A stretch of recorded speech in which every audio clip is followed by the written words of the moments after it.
నమస్తే, welcome to Sakshi exclusive. Hi friends, జంతువులు తమకు ఆకలి వేసినా, భయం వేసినా లేదా ఏదైనా చెప్పాలనుకున్నా మనలా మాటల్లో వ్యక్తపరచలేవు కదా. దశాబ్దాలుగా శాస్త్రవేత్తలు జంతువుల ప్రవర్తనను అర్థం చేసుకోవడానికి గంటల కొద్దీ రికార్డ్ చేసిన వీడియోలను ఫ్రేమ్ బై ఫ్రేమ్ చూస్తూ అవి చేసే ప్రతి కదలికను చేత్తో నోట్ చేసుకునేవారు. ఈ పద్ధతి చాలా నెమ్మదిగా సాగడమే కాకుండా చూసే వ్యక్తి సొంత అంచనాలపై ఆధారపడి ఉండేది. కానీ ఇప్పుడు ఈ పాత పద్ధతికి కాలం చెల్లనుంది. దక్షిణ కొరియాకు చెందిన శాస్త్రవేత్తల బృందం ఒక విప్లవాత్మకమైన ఆర్టిఫిషియల్ ఇంటెలిజెన్స్ మోడల్ను అభివృద్ధి చేసింది. అదేంటో మనం కూడా తెలుసుకొని సరదాగా మన జంతువులతోటి, అంటే మన దగ్గర ఉన్న జంతువులతోటి, మన పెంపుడు జంతువులతోటి వాటి భాష నేర్చుకుందాం పదండి. జంతువుల శరీర కదలికలను కేవలం గమనించడం మాత్రమే కాదు, ఒక భాషలాగా పూర్తిగా చదవగలిగే సరికొత్త ఏఐ టెక్నాలజీని కనుక్కున్నారు. దానికి వారు బిహేవర్ట్ అనే పేరు పెట్టారు. Korea advanced institute of science and technology పరిశోధకులు జంతువుల కదలికల్లో కూడా మనుషుల భాష లాంటి ఒక నిర్దిష్టమైన నిర్మాణం ఉంటుందా అనే ప్రాథమిక ప్రశ్నతో ఓ ప్రాజెక్ట్ను ప్రారంభించారు.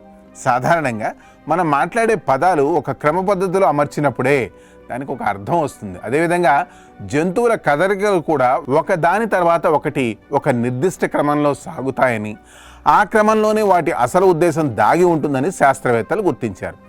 ఈ సాంకేతికత ఎలా పనిచేస్తుందంటే, పరిశోధకులు మొదటగా ఎలుకల శరీరంపై ఉన్న కొన్ని కీలకమైన భాగాలను ఎంచుకున్నారు. వాటి ముక్కు, చెవులు, వెన్నెముక, కాళ్ళు, తోక వంటి భాగాల కదలికలను ఈ ఏఐ ట్రాక్ చేస్తుంది. వీడియోలోని ప్రతి ఒక్క ఫ్రేమ్లో ఆయా భాగాల కదలికను ఒక పదంలాగా, అంటే ఒక టోకెన్ లాగా ఈ మోడల్ గుర్తిస్తుంది. మనం ఉపయోగించే ChatGPT లాంటి పెద్ద భాషా నమూనాల వెనుక ఉండే ట్రాన్స్ఫార్మర్ సాంకేతికతనే దీనికోసం కూడా ఉపయోగించారు.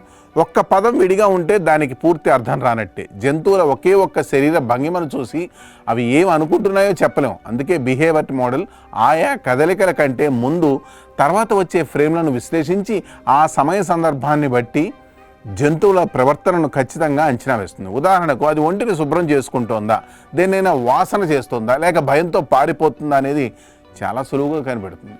ఈ టెక్నాలజీలోని మరో గొప్ప విశేషం ఏంటో తెలుసా? దీనికోసం శాస్త్రవేత్తలు ముందే జంతువుల ప్రవర్తనకు సంబంధించిన లేబుళ్లను కంప్యూటర్కు నేర్పించాల్సిన అవసరం లేదు. ఈ ఏఐ మోడల్ స్వయంగా సాధారణ కదలికల స్వరూపాన్ని అర్థం చేసుకుని తానే సొంతంగా నేర్చుకుంటుంది. ఈ ఆవిష్కరణను ప్రపంచవ్యాప్తంగా ఉన్న అన్ని పరిశోధనా సంస్థలు వాడుకునేలా దక్షిణ కొరియా బృందం ఓ వెబ్ ఆధారిత ఉచిత టూల్ని కూడా విడుదల చేసింది. దీనికి ఎలాంటి కోడింగు, నైపుణ్యాలు లేదా ఖరీదైన లైసెన్సులు కూడా అవసరం లేదు. బ్రౌజర్లోనే నేరుగా దీన్ని రన్ చేయొచ్చు. జీవశాస్త్రం, జంతువుల మనస్తత్వ శాస్త్రం, వైద్య రంగంలో కొత్త మందుల పరిశోధనలకు ఈ బిహేవియర్ సాంకేతికత ఒక మైల్ రాయిగా మారబోతుంది. మూగజీవాల నిశ్శబ్ద ప్రపంచాన్ని అర్థం చేసుకోవడానికి సైన్స్ వేసిన అతిపెద్ద అడుగు ఇది. That's all for today. This is Hari Krishna signing off for Sakshi Exclusive.